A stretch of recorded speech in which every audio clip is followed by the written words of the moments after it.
शकुनी चौधरी पूर्व मंत्री के वो लड़की है और शकुनी चौधरी के कई संतान हैं और उन कई संतान में से एक ये हैं सम्राट चौधरी।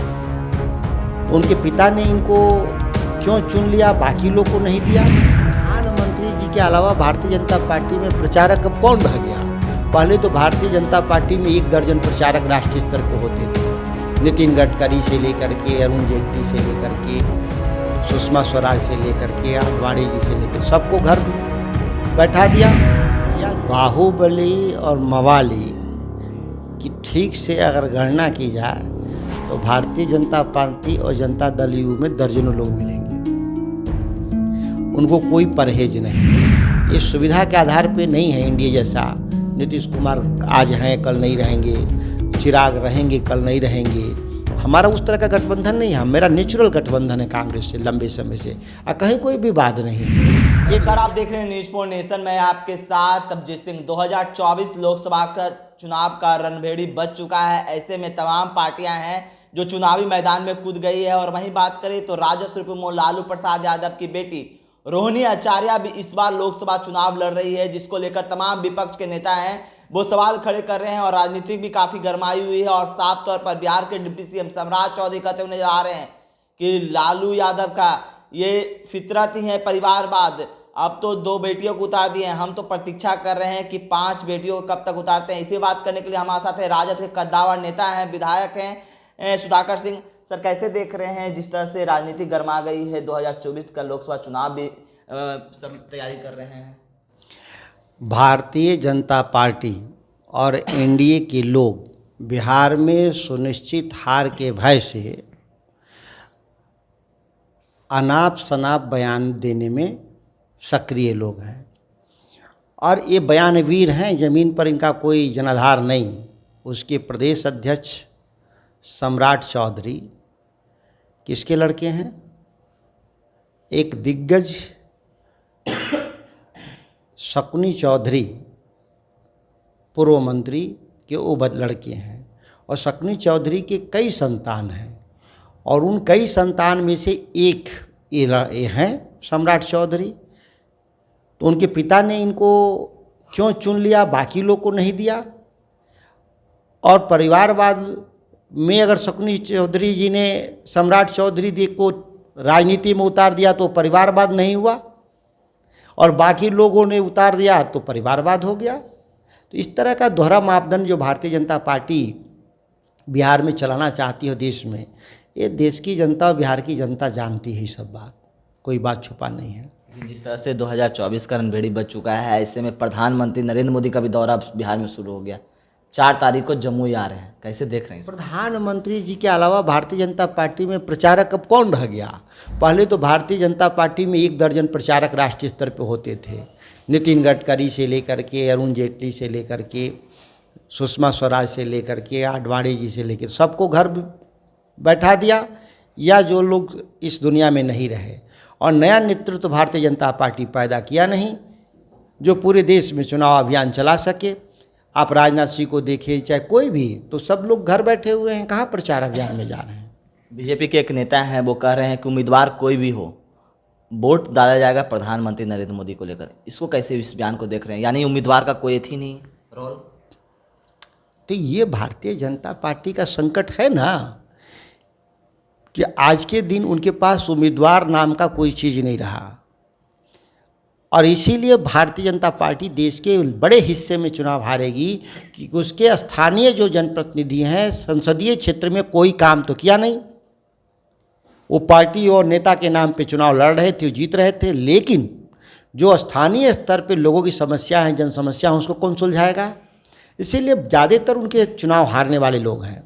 सर 2024 में आप भी लड़ रहे हैं बक्सर से, कैसे देख रहे हैं? वहाँ बक्सर में भी सीट है जो बीजेपी के पहले अश्वनी चौबे थे, उनको काट कर अब मिथिलेश तिवारी को दिया गया है। तो समीकरण क्या देख रहे हैं आप? वहाँ के रणनीति कैसे देख रहे हैं बक्सर लोकसभा का? अश्वनी चौबे लड़ रहे हैं वो या नहीं लड़ रहे हों, या उनके बदले में जो नए लोग आए हैं, जो हवाई लोग हैं, जो उस इलाके से बक्सर से कोई लेना देना नहीं, गोपालगंज उत्तर बिहार से आए हुए लोग, हारे हुए एमएलए के चुनाव में तीसरे स्थान पर।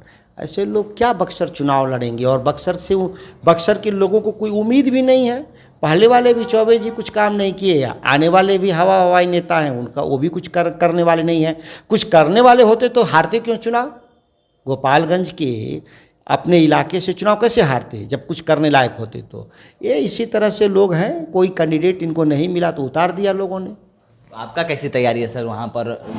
आप भी देख रहे हैं कि लगातार वहाँ घूम रहे हैं, क्षेत्रों में बीच में जा रहे हैं। तो जानते हैं कि हम पूरे बिहार भर में किसानों की लड़ाई लड़ते हैं। इस राज्य की 90% आबादी कृषि अर्थव्यवस्था पर निर्भर है और उनके हम हितों के लिए, उनके सम्मान की लड़ाई के लिए पूरे राज्य भर में हम यात्रा करते हैं। तो ये तैयारी कोई हमारी अलग नहीं है। हमारी तैयारी हमारे किसान, हमारे मतदाता हैं, वही कर रहे हैं। हम कोई नहीं फर्क पड़ता उन पर, मतदाताओं पर, कि मेरे विपक्ष में कौन आएगा। उनको एक सीधी है कि हमको सुधाकर सिंह को, राष्ट्रीय जनता दल को, लालू प्रसाद जी के कैंडिडेट को वोट देना है। लेकिन अब राष्ट्रीय जनता दल पर सवाल खड़े कर रहे हैं विपक्ष वाले कि अब बाहुबलियों को टिकट बांटा जा रहा है, जो गुंडे मवाली उनको टिकट बांटा जा रहा है, इस तरह के बता रहे हैं बीजेपी वाले लोग, विपक्ष। बाहुबली और मवाली की ठीक से अगर गणना की जाए तो भारतीय जनता पार्टी और जनता दल यू में दर्जनों लोग मिलेंगे। उनको कोई परहेज नहीं। इस देश के 1 दर्जन मवाली आपराधिक किस्म के, जिन पर भ्रष्टाचार का आरोप था, वो भारतीय जनता पार्टी का शोभा बढ़ा रहे हैं। देश भर की बात कर रहे हैं, जिन पर खुद मोदी जी ने कहा कि जिनका जगह जेल में है, वो आज भारतीय जनता पार्टी के सांसद हैं, मंत्री हैं, मुख्यमंत्री हैं, केंद्रीय मंत्री हैं। ऐसे दर्जनों लोग।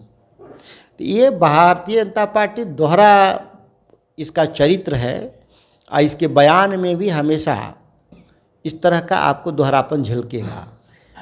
वो अपने मामले में नैतिक बनने का जो ढोंग करते हैं और दूसरे को नैतिकता की पाठ पढ़ाते रहते हैं, यही बीजेपी का धर्म संकट भी है। सर महागठबंधन में सब कुछ ठीक है, क्योंकि जिस तरह से देखा जाए कि समीकरण सीट बंटवारे जो महागठबंधन में किया गया, कांग्रेस को जो सीटिंग सीट है उसको भी नहीं दिया गया है और कई जो दिग्गज कांग्रेस के नेता उनकी भी टिकट काट दिए जा रहे हैं। इसको कैसे आप देख रहे हैं? उनकी सिटिंग सीट तो एक ही थी, किशनगंज, जो दिया ही गया उनको। औरंगाबाद है जिस तरह से ले लिया गया है। औरंगाबाद भी पहले में भी उनके जो कैंडिडेट कन्हैया कुमार वो लड़ते थे। कहाँ कन्हैया कुमार कांग्रेस के सिंबल पे लड़ते थे? वहाँ CPI बेगूसराय तो हम राष्ट्रीय जनता दल लड़ता था, या फिर हम इस बार समझौते में सीपीआई को दिए हैं। कोई सीट उनका नहीं। औरंगाबाद पिछली बार भी राष्ट्रीय जनता दल लड़ा था, कोई सीट उनका हम लोगों ने लिया नहीं है। और लेने का इसलिए सवाल नहीं है कि गठबंधन हम लोगों का मन और मिजाज से गठबंधन है। ये सुविधा के आधार पे नहीं है इंडिया जैसा। नीतीश कुमार आज हैं कल नहीं रहेंगे, चिराग रहेंगे कल नहीं रहेंगे। हमारा उस तरह का गठबंधन नहीं है। मेरा नेचुरल गठबंधन है कांग्रेस से लंबे समय से, और कहीं कोई विवाद नहीं है। ये मीडिया के द्वारा ऊपर कोई कांग्रेस के द्वारा कहाँ बयान हो रहा है कि नहीं कोई हमारे गठबंधन में प्रॉब्लम है, कहाँ कहा जा रहा है। लेकिन कहीं कहीं फ्रेंडली फाइट देखने को मिल रहा है कि यहाँ पर फ्रेंडली फाइट हो सकता है। कांग्रेस के भी उम्मीदवार लड़ सकते हैं, राष्ट्रीय जनता दल के भी उम्मीदवार लड़ सकते हैं। पूर्णिया में देखा जाए तो बीमा भारती जो राजद ने सिंबल दे दिया, और वहीं पप्पू यादव भी वहाँ पर ताल ठोक रहे हैं। देखिए, ऐसा कोई संभावना नहीं है कि फ्रेंडली फाइट होगा।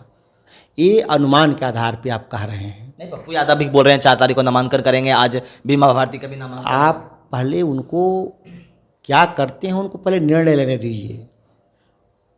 कल की बात कल होगी। कल वो क्या निर्णय लेते हैं पप्पू जी, उसके बाद ही ना इस पर कोई भी प्रतिक्रिया देगा दल के रूप में। नहीं, नामांकन की देती तिथि भी देती तय कर दिए हैं, टाइमिंग तय कर दिया बीमा भारती। 24 घंटा में कहाँ धरती पलट जाएगी। मैं भी रहूँगा, आप भी रहेंगे, हमारी पार्टी भी रहेगी, कांग्रेस भी रहेगी। कल तक क्या होता है आप देखिए, इंतजार करें। क्या कुछ कर रहे थे राजद के कद्दावर नेता विधायक सुधाकर सिंह, आपने सुना। इस तमाम खबरों पर न्यूज़ पॉइंट के साथ नमस्कार।